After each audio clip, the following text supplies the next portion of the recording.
Welcome back, guys. My last video was heavily, destroyed by YouTube. It was sent to the dark shadow corner of YouTube, never to be seen again.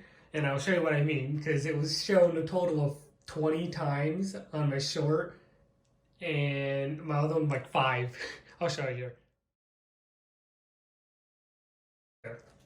Anyways, so today I'm here to answer a very good question. With more people looking to buy swords, and whether it be to hang them on their walls or to use, are these worth buying?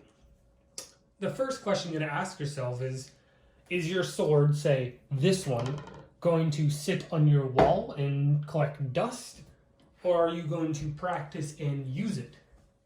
If it is going to sit and collect dust on your wall, you might want a cheaper sword.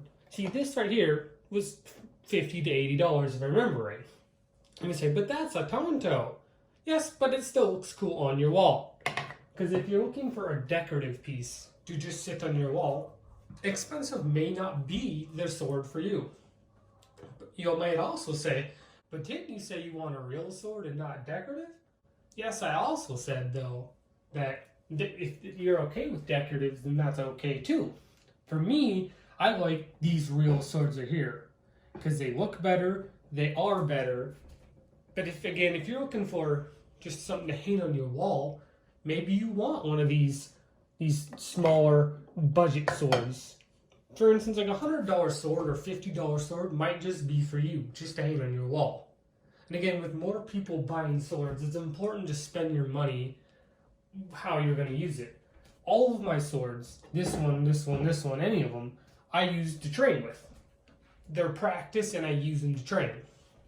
That is why I prefer swords like this one, where they're still beautiful, but they are strong.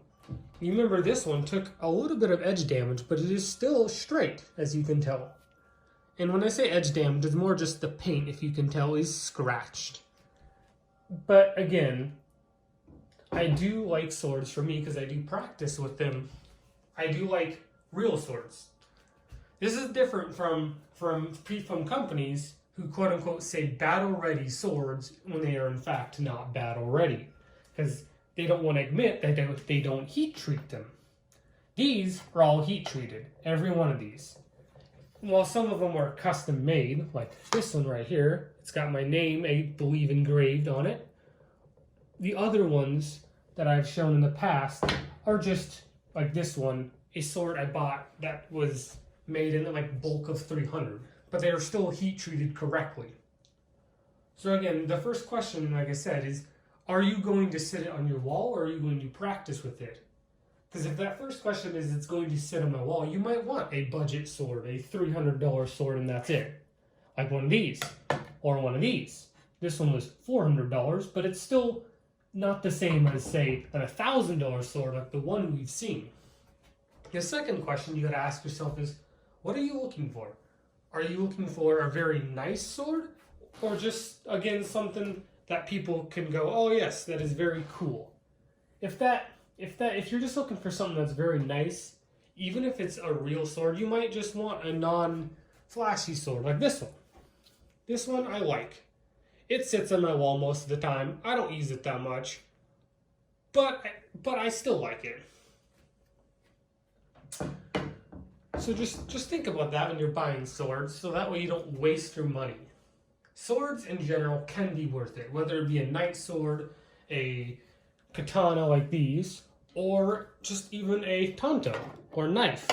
They can be worth it just to have. But it's also important not to spend money on something that you won't use.